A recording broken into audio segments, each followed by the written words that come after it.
Hello ভিয়াস, আমি চলে আসছি এখন বাংলাদেশে। এখন ঘূর্ণিঝড় রেমাল যেই তাণ্ডব চালাচ্ছে, সেই তাণ্ডবের কি চাচ্ছি এবং আপনারা অবশ্যই আমার এই ভিডিওটা দেখবেন।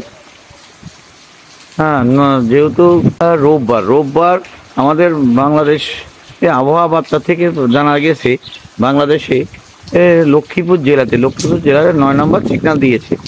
তাই 9 নম্বর সিগন্যালের যেই এই রাত্র 12টার পর থেকে আমাদের এই রাত্র 12টার পর থেকে বা মধ্যরাতে যেই আঘাত আনতে পারে তার কিছুটা অংশ দেখাচ্ছি। এই যে আমাদের এই পাশে যে কলা গাছগুলো দেখছেন কি হয়েছে, এবং এই যে পাশে যেই এখন আপাতত এমনি বাতাস নেই, এই বাতাসটা আমাদের তো এই বাতাস দেখতেছি না, তবে হালকা কিছু বাতাস আছে। এই যে সুপারি গাছ লাড়া যাচ্ছে, এই যে দেখুন এই ঘূর্ণিঝড় রেমালের ভিতরে তারা কোথায় চলছে দেখেন। এই যে মোটরসাইকেলে এখন 2-1 মানুষ দেখা যাচ্ছে। এর ভিতরে মানুষ এমন বিশেষ কোনো দোকানদার বা দোকান খোলা নেই। দেখুন এই যে আমরা এখন এই যে সোজা আমি চলছি এই জায়গা থেকে, আমি আপনাদেরকে দেখাতে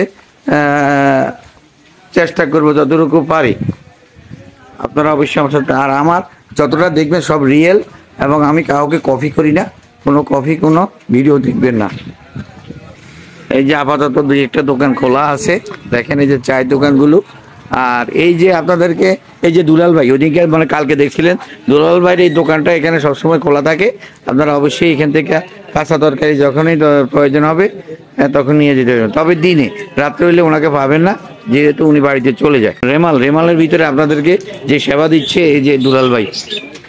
ঘূর্ণিঝড়ের গতিকে কিছু বেশিরভাগই দোকানপাট বন্ধ হয়ে গেছে। দেখুন বেশিরভাগই দোকান বন্ধ, আজকে অনেকে আসে নাই।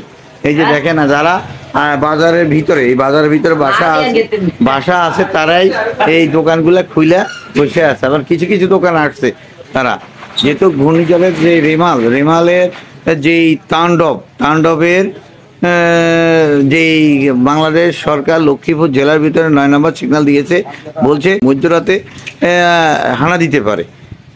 এবং রামগঞ্জে আমি শোনা মতো একটা বৃদ্ধ লোক আহত হয়েছে, তার নাতিন নিহত হয়েছে একটা ঘর ভেঙে। এই যে ঘূর্ণিঝড়ের যে রেমালের যেই দৃশ্য সেগুলো দেখা যাচ্ছে। এই যে দেখুন, এই যে পুরা রোড, এখন কোনো মানুষ নাই, বাজারে কোনো মানুষ নাই। হ্যালো বিয়াস, এই যে সোনাপুর বাজারের যে অবস্থা দেখুন।